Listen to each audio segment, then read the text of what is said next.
boo xam ni toll na ci 100 millions la ñu daal di saisir ca këram lépp nag Arfan dafa aju ci coowal 125 milliards yi mu mel ni kon mbirum Farba Ngom moom moo wàll si ba ci ay frères am ndax ñu ngi wax que ni 2 autres frères du maire de Agnam di Ismaïla Ngom ak Birane Ngom ñoom it parquet financier bi Arfan moo ngi leen di teggat wala mu ngi leen di bàyyi xel kon mu mel ni ba jamono ji mbir moomu Arfan jeexagul te gis nañ ay frères am kon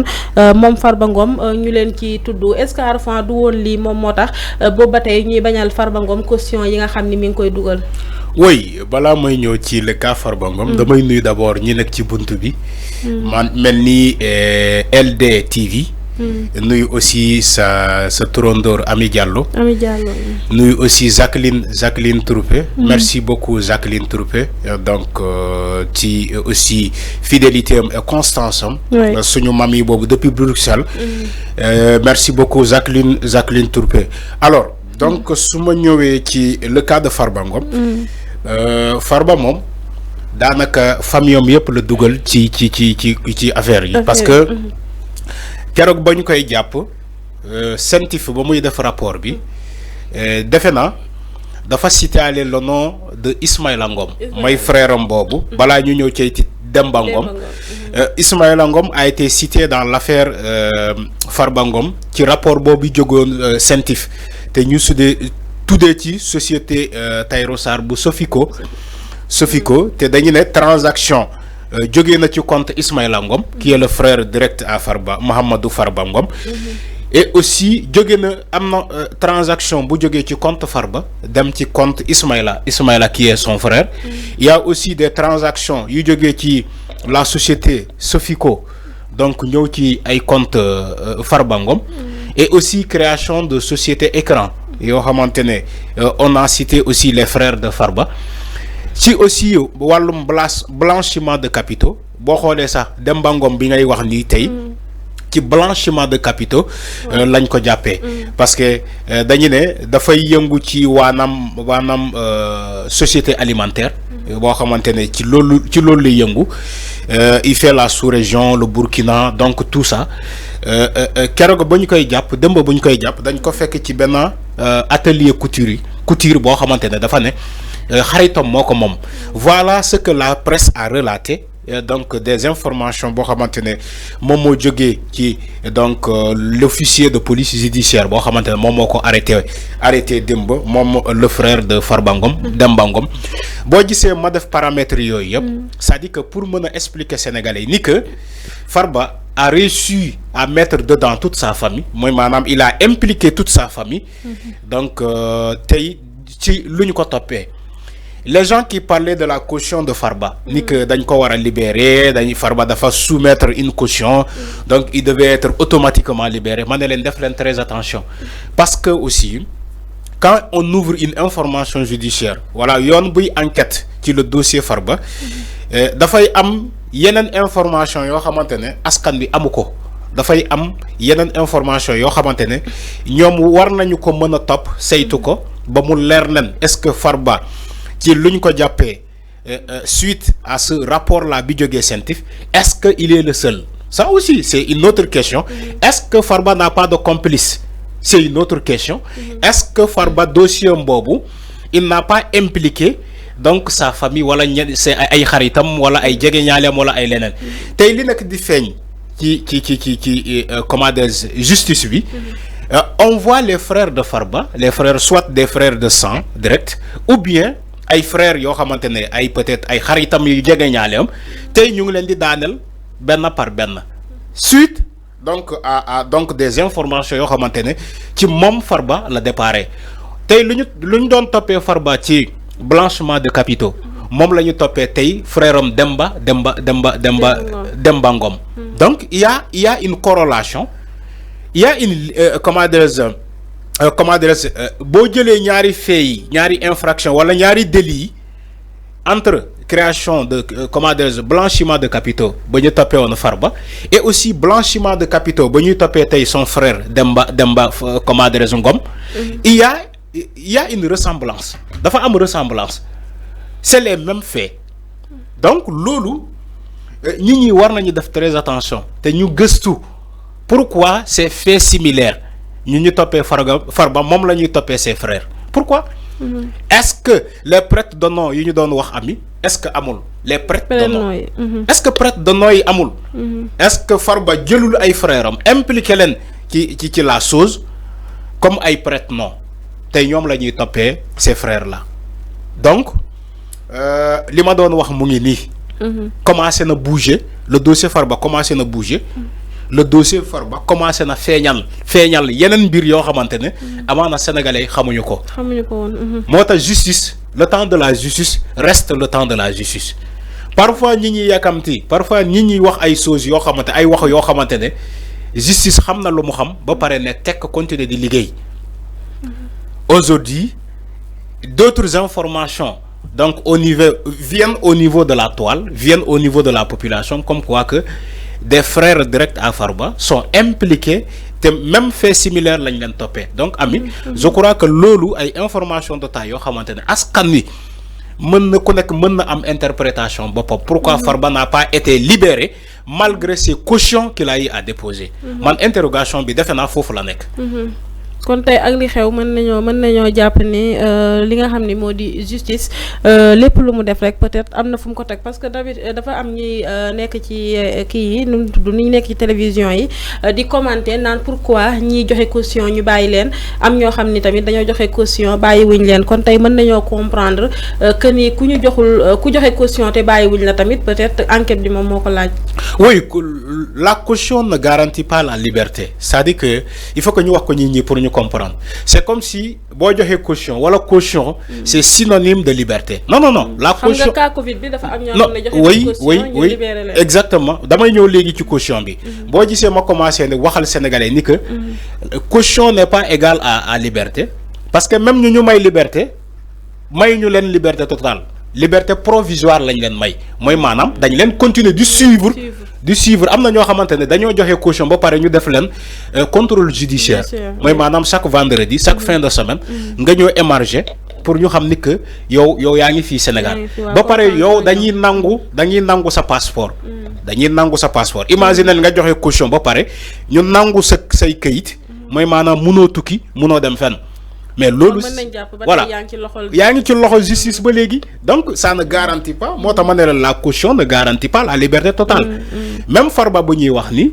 même bu ñu ko mayoon liberté du doon liberté totale day doon liberté provisoire donc nit ñi il faut que ñu def très attention avec le phénomène des cautions xam nga caution dafa bëri ay mbir nit joxe naa caution xaalis liquide xaalis mooy maanaam dafa andi xaalis liquide ci caution lu ñu ko toppee mu andi ko wala sinon lu ëpp loolu yoon jël ko ba pare may ko liberté provisoire ami nit andi na caution yoon jël ko ba pare def ko mandat de dépôt ñu dóor ko mandat de dépôt gis nañu ko keroog mooy le chauffeur là bi doon liggéeyee ci le ministère de Moustapha Diop ñu toppee ko ci comment dirais-je détournement de deniers publics mu dem andi presque 1 milliard parce que 900 et quelques millions la andi yoon jël xaalis bi ba pare mu mettre ko sous mandat de dépôt donc il faut faire très attention avec les cautions les gens ils ont tendance à dire que way diw joxe na caution pourquoi ñu mayuñu ko liberté diw joxe na caution wala proposer na caution pourquoi accepter wuñu caution bi ñu may ko en liberté en réalité ñoom ñiy wax ni ñooñu soit xamuñu wala soit dañoo ignorer beaucoup de choses parce que justice du lii lay doxee justice dafa am lu muy doxee gis nga caution boo ko andee c'est au juge d'apprécier par rapport à la caution c'est au juge d'apprécier par rapport aux preuves les preuves que tu as soumis caution boo ko andee justice da koy saytu ndax xaalis boobu la provenance de l'argent ndax xaalis bi jógewul ci feneen foo xamante ne fu lëndëm est-ce que xaalis bi nga jëlee bi nga joxee yow en réalité yow yaa ko moom est-ce que ay comment dirais-je les titres fonciers que tu as donné sous forme de caution est-ce que titres fonciers yooyu ñu ngi koy bind ci sa tur est-ce que titres fonciers yooyu yow yaa leen moom est-ce que tey si tu es reconnu coupable te ñu bëgg a jaay ces titres fonciers là def ko xaalis pour mën a rembourser argent boobu est-ce que la justice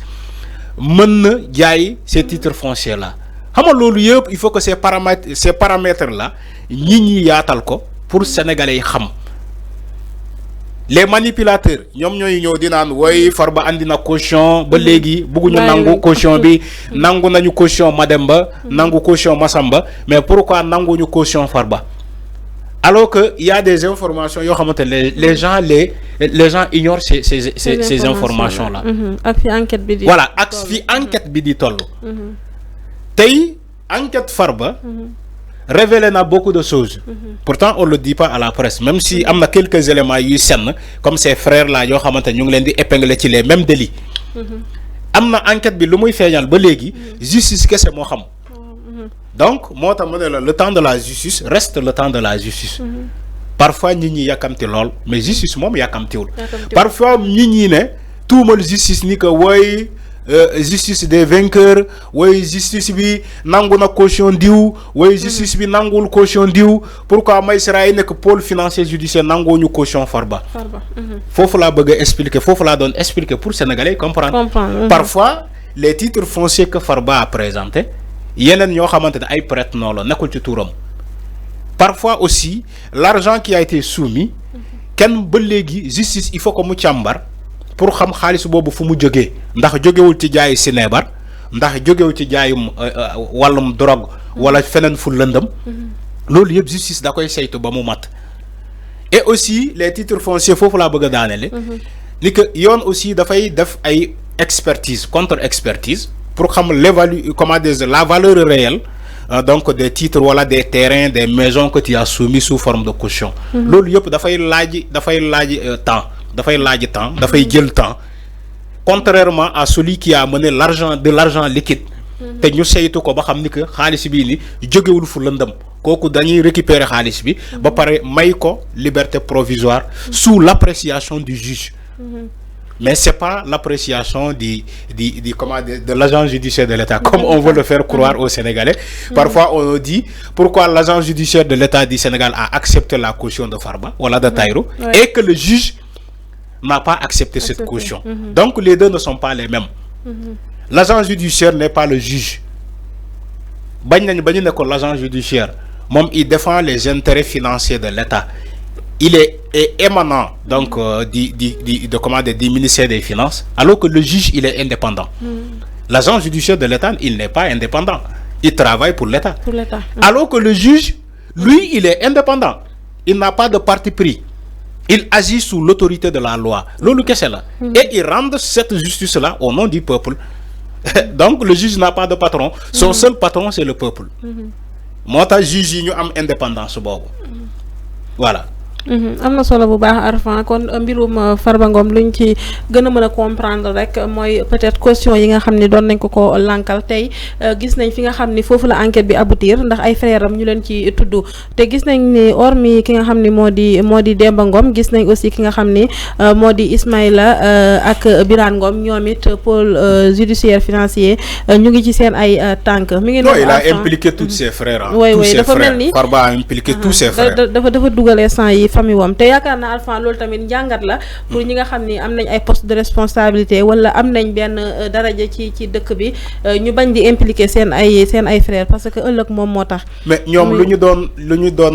doon ngagne Ablaye Wade waaw mais ñom ils ont fait pire que Ablaye Wade que ça soit Farba Ngom que ça soit Macky Sall ñom ñoo né Abdoulaye Wade a impliqué sa famille dans la gestion de l'État Abdoulaye Wade jël na domam Karim Wade impliqué ko qui commande la gestion des deniers publics mon nommé comme ministre sauf que Abdoulaye Wade avait nommé son fils ministre moi madame daf ko jox xey voilà c'est la différence entre Abdoulaye Wade et Macky Sall et Farba Abdoulaye dafa jox domam xey il a nommé ministre mais Macky Sall nommé wolu domam ministre Amadou Sall pourtant Amadou Sall est 1000 fois plus riche que les autres qui ont été nommés ministres un opposant mais c'est ça Amadou Ba qui n'a pas de poste de responsabilité Macky Sall denkou ko dara étant son fils et Macky Sall daf ko déclarer comme étant un chômeur son propre fils mais aux yeux de tout le monde son fils est devenu milliardaire chômeur un milliardaire chômeur ñu koy doga gis Sénégal avec le non fils mais soyons sérieux amis c'est ça la réalité sénégalais ñu ngi doga gis un milliardaire chômeur mooy le fils de Macky Sall. Amadou Sall. Farba Ngom aussi nee na mosuñ koo dénk poste de voilà Farba nee na milliards yi bari na. voilà Farba nee na mosuñu ko dénk poste de responsabilité. En dehors de son poste de député. nee na moom il n'a jamais été fonctionnaire. mais taxaw na devant tout le monde ne leen dem naa ne Macky Sall jox ma. mu ne Ousmane Sonko ku liggéey ñu fay la. man dama jël ay ascenseur escalier dem gis Macky Sall. ne ko lu ñëpp bokk jox ma ko man kese man Farba. le terrain qui se trouve à Fann Résidence. mais Farba l'a dit ouvertement. dafa ne Sénégalais man maa dem ci Macky Sall ne ko. terrain askan Sénégal terrain bi nekk Fann Résidence. man Farba bëgg naa nga jox ma ko man kese man lu ñëpp bokk man nga jox ma ko man Farba. il a dit mu ne leen man Farba. donte liggéeyuma ci état mais man lépp lu ma soxla su ne Macky Sall bu ma waxee ni que ma jox la ma ne ko déedéet bu ma jox dara mais man naa la jot rek su ma la wooyee su ma la bëggee jot naa la jot defe naa loolu moo gën a riche que président jox la dara après nga dem sa yoon. Donc Farba nous a révélé beaucoup de choses yoo xamante ne amaana ñu bëri xamuñu ko woon. ñu ko doon défendre sax ñi naan non way il n'a pas été fonctionnaire kenn dénku ko dara donc buñ ko tooñ Farba a dit pire il a dit pire que ces gens-là la ñuy wax. Donc il a voulu dire aux Sénégalais liñ ko man donte géré wu ma directement les choses ci kër état. mais man Farba je suis impliqué dans l'état.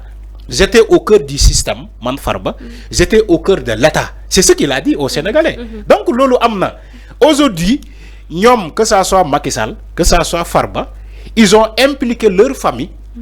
dans la gestion des deniers publics. Ils ont impliqué leur famille dans, les choses sombres que l'union topé tay. Mota manela, il faut que nous n'y taxaw serlo. Est-ce que ton nani diou? On ne peut pas reprocher Farba pour les mêmes faits, les mêmes délits, reprocher tous ses frères pour les mêmes délits. Il y a un problème. On ne peut pas reprocher la famille présidentielle, la famille de Macky Sall, nous reprocher quoi les mêmes délits que famille bo xamantene mom c'est ay gorom moy ses beaux-frères Mansour Faye. Donc il y a des choses yo xamantene bu ñu reprocher la même famille qui s'est fait là, il faut que nga xam que il y a la même mise. Voilà, day ñuru deug. C'est ça la réalité. Moo tax ma ne ñi def leen très attention ci le dossier Farba Ngom. Mais noonu Arfan kon lu ñuy gëna dem rek yaakaar naa muy gëna leer comme ni nga koy waxee rek justice am na information yoo xam ne ñun amuñu ko kon mi ngi noonu ñu tëj partie Farba Ngom bi ñu jàll ci beneen point ba tey en des pôle judiciaire financier